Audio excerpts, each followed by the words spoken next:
I, 28 male, have been with my girlfriend Alyssa, 25 female, for almost 8 months now. We met at her cousin's wedding, who happens to be a coworker of mine. I also have a daughter from a previous relationship. My daughter, Isabel, is 6 years old, and her mother and I are still in touch. We have a joint custody arrangement, and we get to have her for alternate months. Last month, I was the one who was supposed to look after her. My ex-girlfriend, Meg, 27, female, and I broke up 2 years ago because she wanted a break from our relationship, but that just turned into a breakup. She said that things were going too fast for us and she wanted time to recenter and focus on her work instead. We were supposed to be apart for a couple of weeks, but that turned into months and then eventually years. Meg and I had met in college and we'd been good friends at first, but started dating around our second year. We didn't intend on having a baby, but when we found out that she was pregnant, she decided that she wanted to have the child, and I respected that. I didn't plan on being a father at such a young age, but I didn't mind it either. And now I wouldn't change anything about my life. My relationship with Meg, however, ended abruptly just a few months after the birth of our daughter. We've remained on good terms and have continued co-parenting our daughter, but I'd say we still have certain unresolved issues. That was part of the reason why I hadn't allowed Elisa to get very close to Isabel emotionally, because I didn't know how Meg would take it. This was the first time either of us was in a relationship after our breakup, and we didn't really have any ground rules about partners. She seemed chill about it when I told her, though, so I didn't think too much about it and introduced Alyssa to my daughter 3 months into our relationship after making sure Meg was okay with it. The two of them hit it off well, and I was pleased to see that. Then, last week, towards the end of the month, I had a business trip that I had to go away on. I'd be away for 3 whole days, so I needed someone to watch over Isabel. Of course, I contacted Meg first, but it was pointless because she'd been visiting home. She wouldn't be back before this week as she was stuck in a snowstorm and no flights or other modes of travel were going to be safe. I tried to get my trip postponed, but it was sort of an emergency and I absolutely had to be there in person because this was a really important client that we were talking about here. I couldn't hire a sitter because I didn't feel comfortable leaving my daughter home with someone who's practically a stranger. Whenever I have to leave for work and can't watch my daughter, I usually either ask Meg or my parents, so I don't have a sitter usually. I couldn't ask my parents this time either because my mom was sick and still recovering, so eventually I thought that I'd have to cancel the trip. I didn't ask Alyssa yet because I wasn't sure if she'd want to babysit my daughter for such a prolonged period of time. And she hadn't spent any time in person with her yet either. It had always been under my supervision. I trusted her and everything, but I wasn't sure if she'd say yes. I'd already prepared myself mentally to skip this trip. But surprisingly, when I told her about the problem, she offered to babysit Isabel herself and even seemed very excited about it. She was happy about the one-on-one bonding experience she'd get to have with Isabel, and I decided that it was the right thing to do. Of course, I also made sure that it was okay with Meg as well, and only then did I leave for my trip. The first 2 days went smoothly, and I was able to finalize the deal that I'd had to leave for, so I was quite happy. Alyssa also seemed to be getting along well with Isabel, and I'd been FaceTiming them every morning and every night before bed, so I knew they were doing okay. On the 3rd day, things went south because Alyssa decided to pull a really stupid prank on me. For context, Alyssa and I have had a running gag about how if it were up to her, Alyssa would run away with Isabel because she adores her. It's just a harmless joke, really, and we've never ever thought about it as anything more. I know Alyssa isn't crazy and she won't actually do that. But on the morning of my third day, I received a call from my daughter, and she told me that she'd found Alyssa in my bedroom just a couple of minutes ago, and she'd been talking to a red-haired man wearing suspenders. I knew by the description that she was talking about my friend and my lawyer, Reuben. My daughter also told me that Alyssa had packed all her clothes and toys in 2 bags and had told her that they were about to go on an adventure without me. So she'd called me to ask why I wasn't going to be with them on this adventure. At that moment, I was freaked out because if my daughter was telling the truth, there was something really wrong that was going to happen. Something about my lawyer being present there along with my daughter's claims that their bags were packed and they were about to leave without me just didn't sit right with me. And I think every parent would have been freaked out by something like this. I'd also only given Isabel a spare phone that she knew she was supposed to use only if she felt like she felt weird or uncomfortable in any situation. And if she'd taken the trouble to call me, then there was definitely something odd going on. At least that's what I believed at the time. I called Alyssa first, but she didn't answer it, and that freaked me out even more. So without thinking much, I decided to call 911 and CPS both at the same time because I was panicking really hard. I tried to call my daughter back to tell her that she was not to leave the house, but she didn't answer my call. So then I called my dad and told him to get to my house ASAP after explaining the situation to him as quickly as I could. Luckily, my mother was feeling better, so she could take care of herself for a while, and my dad left as soon as he received my call.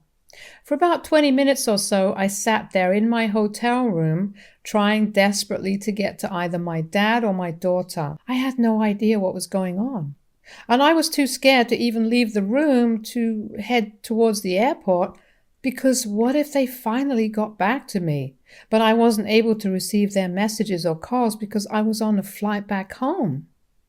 So I stayed where I was and continuously kept praying for some news from them. Finally, I received a call from a cop saying that they'd only found Alyssa and my daughter at my house playing with blocks, and there was no red-haired man or packed bags in sight. He told me that Alyssa insisted that it was all just a prank and that I'd reacted out of panic and there was nothing strange happening at home and everything was just fine. My dad had arrived at the scene just a couple of minutes after the cops and had been there to inspect the scene along with them. Apparently, Alyssa was the one who'd even made that phone call to me and made Isabel say all of that to me just to freak me out and mess with me for a bit. They hadn't answered the calls on purpose because they'd wanted to carry on the prank, but unfortunately, it had backfired pretty badly. I thought that story checked out because Alyssa did think of herself as a funny person, but she often wasn't. I didn't speak to Alyssa directly and got to know the truth from the cop who had been sent to my house, so after he cleared it up for me, I thanked him and apologized for the inconvenience and then hung up. After that was done, I called my dad and told him to take Isabel home with him. I was going to take the flight home that evening, so it was just a matter of hours. I didn't call Alyssa because I didn't feel like talking to her, and I had nothing to say to her anyway. What she'd done had been extremely immature and stupid, and I didn't feel like talking to her at all. She texted me to tell me that she'd locked the house and kept the spare keys under the fake plant like I usually do, and also mentioned that there had been no need for me to overreact the way I had because it was just a prank. She said she felt insulted that I'd even insinuated that she was going to run away with Isabel, and that I thought so less of her. I didn't respond to those texts at the time because I was really mad at her for her stupid prank and had no intention of talking to her before I'd calmed down enough. I came back about a week ago from the trip and spent the next 2 days with Isabel at home until Meg returned and took over. I told her all about the incident with Alyssa once she'd come back because I didn't want her to worry and panic the way I'd had to when I was on my own in the hotel, and surprised, She seemed a lot more relaxed than I was. She told me that what I'd done was reasonable enough and she definitely would have reacted the same way. But now that I knew it was just a prank, I should at least talk to Alyssa and try to make things right with her if I want this relationship to last. Meg believes that my reaction was natural, but now that it's all done with, we should try to talk to each other. I don't agree, and I think if anyone owes the other an apology, it's Alyssa, who should apologize to me first. She hasn't even tried to talk to me after I ignored her texts, and even in those texts, she didn't mention a word about being sorry for what she'd done. She just told me that she felt insulted that I'd called CPS on her and blamed me for reacting in a way that most parents would have. It's also unfair to put it all on me when she was equally responsible for this because she's the one who thought it'd be funny not to answer my calls afterward. I had tried to call her first thing after Isabel called me, but she didn't pick up, so I panicked and did whatever I thought was most necessary at the moment. I'd always known she'd been joking about running away with Isabel, but I still didn't think it was worth taking that risk. She'd even taken the trouble of teaching my daughter to mention Reuben, so what was I to think? She'd created a hyper-realistic situation for me to worry about just to prank me, and because her prank backfired, she decided to blame me for all of it without thinking even for once what I might have been going through. I don't think that's fair at all. I like Alyssa a lot, and I think that after Meg, she's probably been the only woman whom I've been so close to, so I don't want to lose her. I also don't think it's my fault entirely that this happened, but then again, I'm the one who hasn't responded to her texts yet. AITA for calling CPS on my girlfriend while she was babysitting my daughter after she tried to prank me and made me think that she was really going to run away with her. Update 1. So first things first, thanks to everyone who commented on the original post. The response was overwhelming and eye-opening to say the least. I guess I really wasn't the problem here, and the comments made sure I knew that. Now, I don't even think that I overreacted because when it comes to my daughter, I'd rather be safe than sorry. She wanted to prank me and make me think that she was running away with Isabel, and she succeeded. So what exactly did she think was going to happen after that? She's the one who didn't think her plan through, and she's lucky she got out of this without any legal trouble. I explained the same to Meg, and well, she seemed pretty nonchalant about it because apparently the only reason she'd even told me to get back to Alyssa and talk to her was because she thought I liked her. I could sense that there was a hint of some jealousy while we were discussing it, but that might just have been my imagination. I don't know for sure, but there was something about the way she said it to me. Either way, she told me that at the end of the day, it was my decision what I wanted to do about my relationship, and I agreed with that. So I've decided to break up with Alyssa and end things as politely as I can after what has happened. It's been 3 days since I posted here and 10 days in total since my last conversation with Alyssa, so I'm sure things are going to be awkward. I've decided to do it at my house instead of some cafe or restaurant because under no circumstances do I want it to feel like a date and give her false hopes. I've already texted her and called her over, so she's going to be here in a couple of hours after work.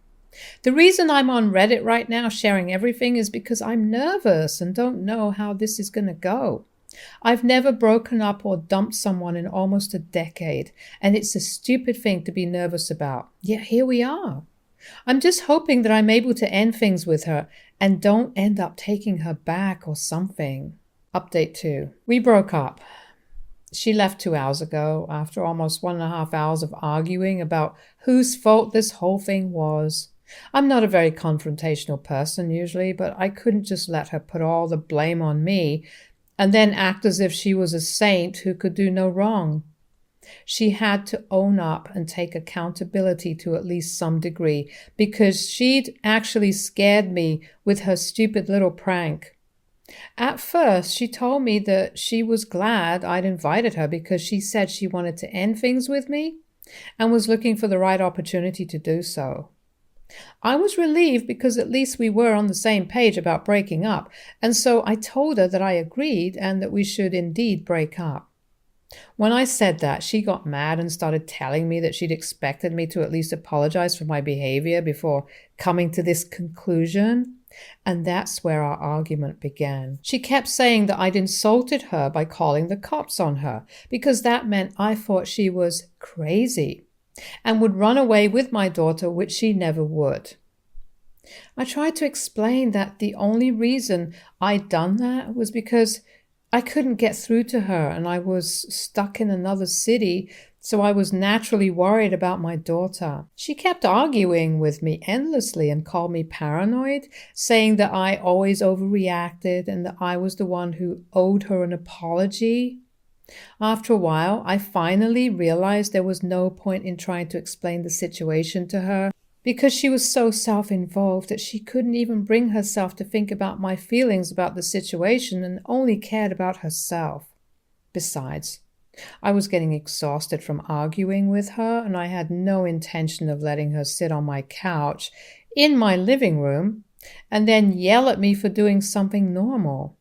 So I told her that I was done with her and this relationship and she could leave because I wasn't interested in talking to her anymore. She took that personally and then stood up and screamed a bunch of curse words at me and then told me that I'd never been good enough for her anyway and she could find someone better than me within a week of being single. I told her she was welcome to do so, but right now she had to leave because she was giving me a migraine and I couldn't tolerate the sound of her shrieking anymore.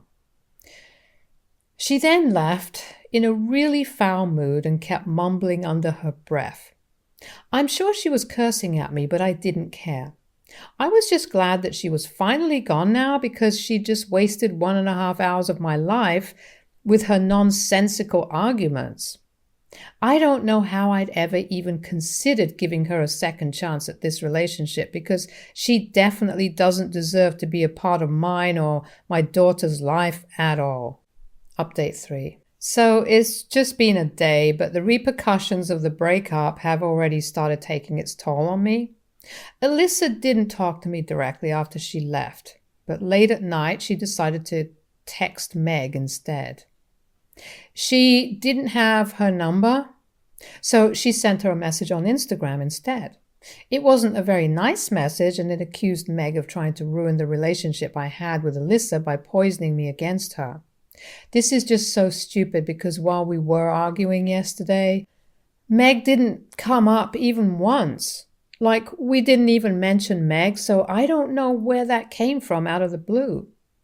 Throughout the 8 months that we dated, Alyssa must have met Meg 3 times and has never spent one time with her. So I don't know where she got that from. She didn't even know that it was actually Meg who had tried to encourage me to speak to her again, and if she'd known, I don't think she would have said the things she did. She called Meg a lot of things, including homewrecker and the B word several times for no real reason apart from needing a scapegoat. I was furious when I found out in the morning because when Meg had tried to inform me, I was already asleep. I told her that I was going to call Alyssa and talk to her, but Meg told me not to because this was an attempt to get a reaction out of me. And after thinking about this for a while, she didn't think it was a good idea for me to contact her at all. I'm not happy about it, but she's right, so I decided to block her instead. If she tries anything funny, then I'll probably just speak to my coworker about it and try to get him to put an end to that because from what I know, they're kind of close and share a good relationship. So he might be able to help me. We haven't had the opportunity to discuss any of this yet, but I plan on talking to him soon enough. The issue is that he works in a different department and we don't get to see each other often, but I'm sure that Alyssa must have told him something or the other. His behavior towards me hasn't changed in the past week or so. But I'm sure now that Alyssa and I have broken up for good, she'll leave no stone unturned to disrupt my life. I'm stunned. I never realized she had this crazy side of hers during our relationship because this is something I should have been able to tell. To think I'd left her with my daughter for ages just feels weird now, but at least I was able to end this relationship before it went too far. I hope she leaves this alone now. Update 4. Hey everyone. So this update is not going to be about Alyssa, even though she hasn't left me alone at all. In happier news, Meg and I have decided to give things another try. It's been 2 weeks since the last update, and 5 days ago, Meg visited me with Isabel and said that she had something important to discuss with me. Turns out my hunch about her feeling a tad bit jealous of Alyssa had been right, and she confessed that she'd been feeling confused about her own feelings, and so she'd pretended to be all right with me going back to Alyssa, even though that's not what she wanted at all. She regretted ever asking for a break and then breaking up because initially it had just been the stress of work and our relationship and our future that was getting to her. But after she sorted out the work front, she was too embarrassed to come back to me and just ended up letting me go. And I never asked her about it either, so she figured I didn't want to come back. It had just been a misunderstanding on an epic level, and we regret it now. Looking back, we were both really just young and stupid and had no idea what we were doing. We let our pride get in the way of our happiness. But hopefully that won't happen again. Meg and I have decided to go out on a few dates in the coming weeks to test the waters, and if it all works out well, then we might move back in together. That'll work out well for Isabel too. Honestly, I'm excited because I've missed Meg and I'm sure she's missed me too, even though we were too proud to admit it. I'd feel bad for Alyssa, but I tried my best in that relationship. She's the one who screwed it up, so I'm not going to sit here and feel guilty for moving on with Meg after that. Speaking of Alyssa, she's still harping on about my supposed overreaction and tells everyone she knows about the same. My coworker actually stopped speaking to her over this because he believed that my reaction was completely justified. I've spoken to Ruben and even he thinks that she went too far. Ruben and I are close, and he's met Alyssa a couple of times, but for her to bring him up in her so-called prank just to freak me out annoyed him too. I mean, of course he did, because in a way she was trying to make me doubt him and his intentions as well. My coworker and I talked about Alyssa just a week ago, and he told me that she's been insufferable since the breakup and has been painting herself as the victim of some great tragedy, which she isn't.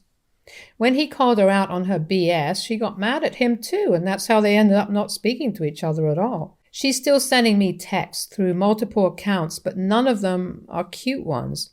Only ones that call me crazy and psycho. Like, yeah, we can all see who's crazy now. I haven't responded to her yet, but I will speak to Ruben once he's a little less busy so that we can start looking into protective orders, because I don't want her loitering near my house at any point if this escalates. Not because I'm worried for myself, but because of Isabel. I don't like to think about it, but with people like Alyssa, there's really no telling what she'll do just to get back at me, especially once she finds out that Meg and I are getting back together once more. Update 5. Some of you guys weren't happy that Meg and I were getting back together and were actually sympathizing with Alyssa, but back when she pulled that insensitive prank on me, Meg and I were just friends and nothing more. I've always been respectful of boundaries, and there has been no cheating at all, emotionally or otherwise. So I don't think anyone should jump to conclusions unnecessarily. That being said, now Meg and I are properly back together, and she's even scheduled to move in this week. It's been a month since the last update, and Alyssa has been apologizing to me in an email because apparently she'd been diagnosed with BPD a couple of years back, but she stopped going to therapy because she felt like she was getting better. It explains the weird behavior because she says she's more prone to anger issues now than before, which is what caused that reaction, and there's just a lot of other messed up stuff going on with her, which I didn't know before. Her father passed away a few weeks before we broke up, and she had a strained relationship with him, which is probably what triggered her very inexplicable behavior.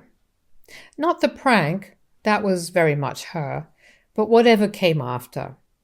I wish her the best, but we're not in touch anymore. Stay tuned for more stories from our girl relationships.